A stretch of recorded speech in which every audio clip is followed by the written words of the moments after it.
आज हम बात करने वाले हैं कि ऐसी हिस्टोरिक डिफेंस डील के बारे में जो मिडिल ईस्ट के पूरे पावर बैलेंस को बदल कर रख सकती है। सऊदी अरेबिया को मिलने वाले अमेरिका के सबसे एडवांस F-35 फाइटर जेट्स जो पहले सिर्फ इजराइल के पास थे। सोचिए ये स्टेल्थ जेट्स और 300 अमेरिकन टैंक्स गुल्फ रीजन की सिक्योरिटी सिचुएशन को किस तरह से करेगी। क्या ये डील सिर्फ एक मिलिट्री सेल है या एक जियोपॉलिटिकल गेम चेंजर? इजराइल कैसा रिएक्ट करेगा? क्या अमेरिका ने सबसे क्लोज एलाई इजराइल को धोखा दिया है? और सबसे बड़ा सवाल, F-35 की टेक्नोलॉजी अगर लीक हो गई तो उसका इम्पैक्ट दुनिया भर की सिक्योरिटी पर कैसे पड़ेगा?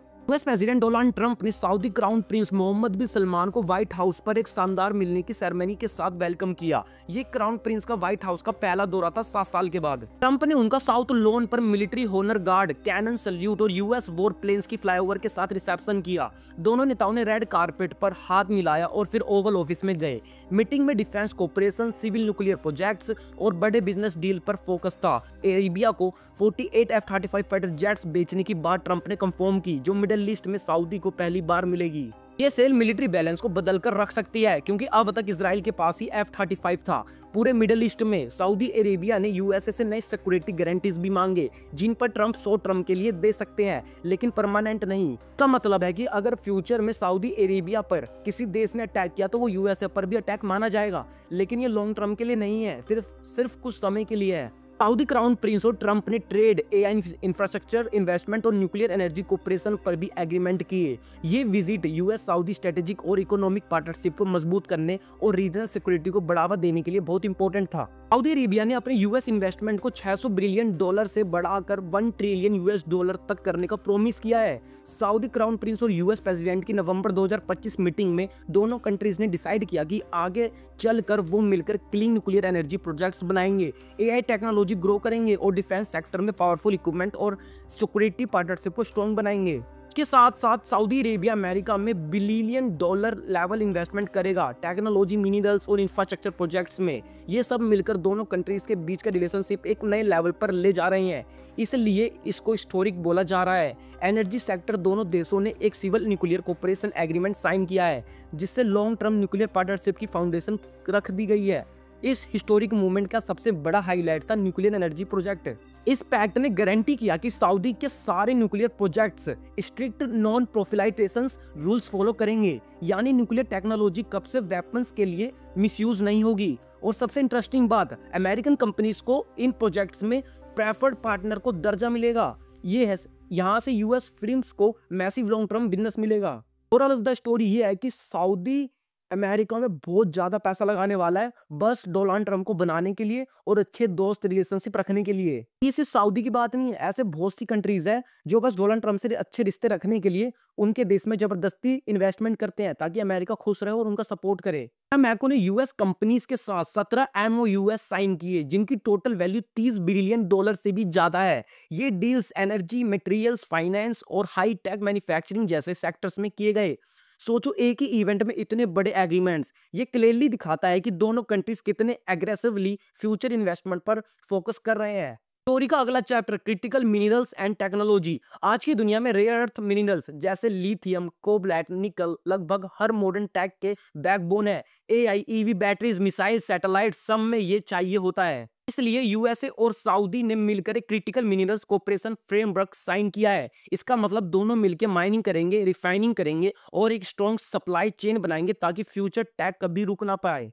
एक और ट्विस्ट, यूएस की famous rare earth company MP material, Saudi की माइनिंग जाइंट मैदान और यूएस डिपार्टमेंट को डिफेंस मिलकर सऊदी अरेबिया में एक एडवांस्ड रिफाइनरी बनाएंगे। प्रोजेक्ट डायरेक्टली अमेरिका की नेशनल सिक्योरिटी और सऊदी की इकोनॉमिक डाइवर्सन्स को बेनिफिट करेगा। इसका गोल सप्लाई चेन को डाइवर्सिफाई करना है और यूएस रेसिलाइंस को बढ़ाना है, खासकर चाइना के डिपेंडेंस को कम करने के लिए। साथ ही एआई, आर्टिफिशियल इंटेलिजेंस पे भी MOU साइन हुए हैं, जिससे सऊदी को यूएस टेक्नोलॉजी तक एक्सेस मिलेगा, लेकिन यूएस के स्ट्रेटेजिक इंटरेस्ट को भी प्रोटेक्ट किया जाएगा। यूएसए ने और सऊदी अरेबिया ने एक एआई मेमोडियम अंडरस्टैंडिंग साइन किया है, जिससे सऊदी को अमेरिकन एडवांस्ड एआई टेक्नोलॉजी तक एक्सेस मिलेगा।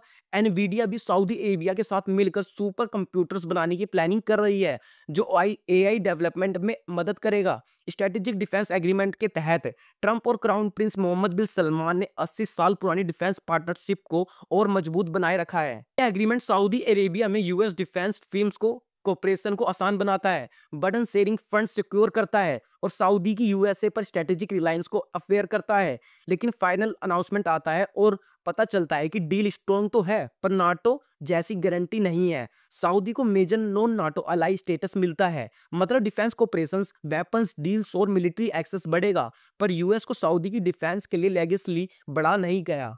का मतलब है कि जैसे नाटो में जो मेंबर्स होते हैं, अगर किसी नाटो मेंबर्स पर अटैक होता है तो वो पूरे नाटो देश पर अटैक माना जाता है, लेकिन ये सऊदी अरेबिया के केस में नहीं है। सऊदी अरेबिया यूएसए का अच्छा दोस्त तो है, वो उससे वेपन्स खरीद सकता है, इन्वेस्टमेंट कर सकता है, लेकिन ऐसा नहीं है कि सऊदी पे अटैक होगा तो यूएसए आएगा, ऐसा कुछ भी नहीं है। हाँ, कुछ शॉर्ट टर्म के लिए डील हुई है कि शॉर्ट टर्म के लिए हम तुम्हारी मदद करेंगे, लेकिन लॉन्ग टर्म का प्लान कुछ भी नहीं है। ट्रेड और कैपिटल मार्केट में भी दोनों देशों ने इन्वेस्टमेंट्स और ट्रेड बैरियर्स कम करने के लिए एग्रीमेंट किए हैं। यूएस ट्रेजरी और सऊदी फाइनेंस मिनिस्ट्री के बीच कैपिटल मार्केट टेक्नोलॉजी स्टैंडर्ड्स और रेगुलेशन में कोलैबोरेशंस का फ्रेमवर्क बना है जो अमेरिकन मैन्युफैक्चरिंग को फायदा पहुंचाएगा।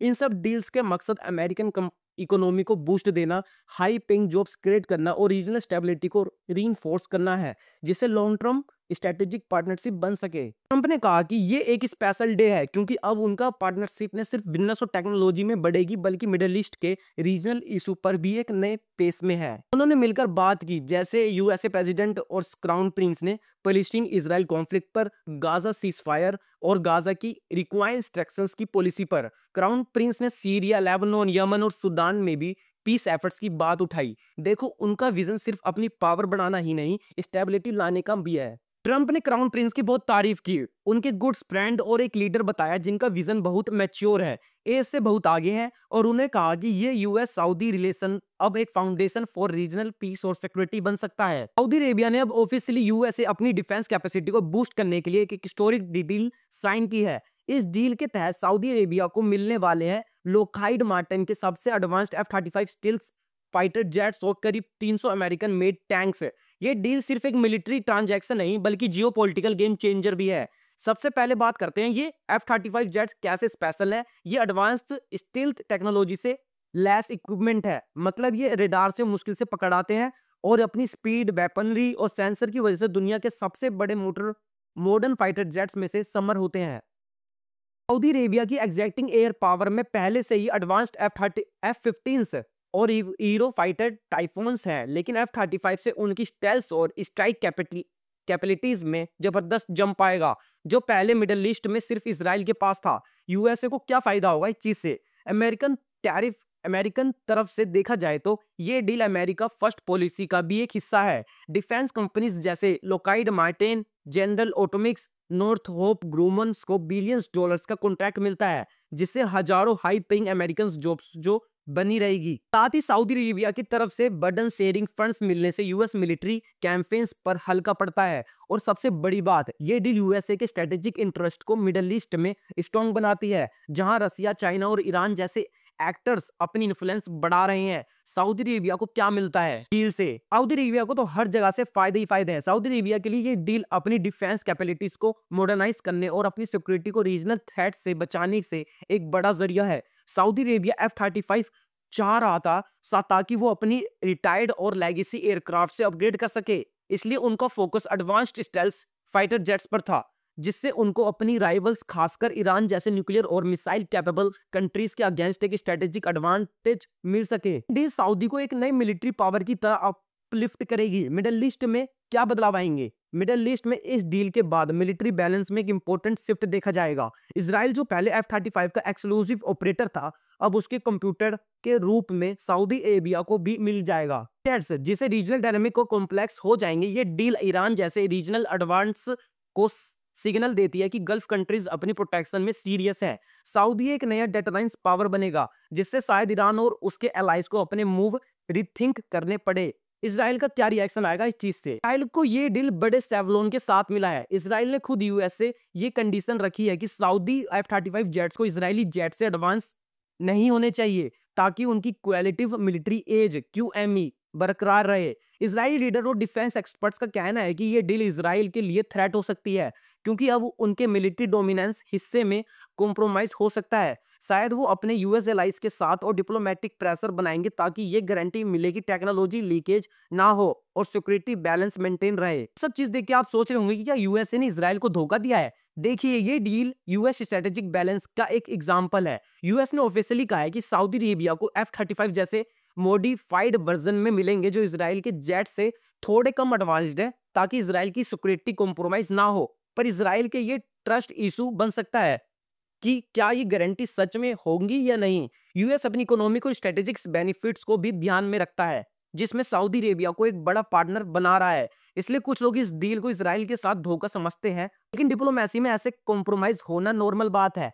एंड F-35 सऊदी को मिल गए तो क्या होगा। अगर सऊदी के पास F-35 जेट्स आ जाते हैं तो एक नए मिडिल ईस्ट के दौर शुरू हो जाएगा। सऊदी की मिलिट्री पावर बूस्ट होगी और रीजनल टेंशन बढ़ सकती है। लेकिन यह भी मुमकिन है कि यह बैलेंस ऑफ पावर से रीजनल कंट्रीज और ग्लोबल सुपर पावर्स को पीस और नेगोशिएशंस की तरफ ले जाए, और यूएस और सऊदी को के बीच टाइज और स्ट्रॉन्ग होंगे, और स्ट्रेटेजिकली वो लोग चाइना और रसिया के इन्फ्लुएंस को काउंटर कर सकेंगे। पूरे मिडिल ईस्ट में ईरान और सऊदी अरेबिया बहुत ज्यादा सीरियस है इजराइल को लेकर, क्योंकि ईरान न्यूक्लियर वेपन्स बनाना चाहता है ताकि वो इजराइल से अपने आप को प्रोटेक्ट कर सके। और सऊदी ने कुछ महीनों पहले ही पाकिस्तान से ये डील की थी कि भाई हमारे देश पर अटैक होगा तो आप आना, ऐसे डील की थी। और सऊदी ने बोला था कि हम आपको पैसे देंगे इस चीज के लिए। अब सऊदी ने अमेरिका से भी बहुत सारे वेपन्स खरीद रहा है। मतलब सऊदी अरेबिया और ईरान बहुत ज्यादा सीरियस है अब मिडिल ईस्ट में, सबसे ज्यादा इसराइल को लेकर। मैं आपको बता दूं, ये लोग तो सीरियस है, लेकिन जो इनके बीच लड़ाई कराने वाला देश है यूएसए, इन सब चीज को देखते हुए यूएसए कोई फायदा हो रहा है। ये थी सऊदी अरेबिया की F-35 फाइटर जेट्स और टैंक्स की डील की पूरी कहानी, जिसमें स्ट्रेटेजिक फायदा, जियोपॉलिटिकल टेंशन और एक मिडिल ईस्ट की निर्माण। अगर आपको ये वीडियो पसंद आया हो तो लाइक करना मत भूलिएगा। अपने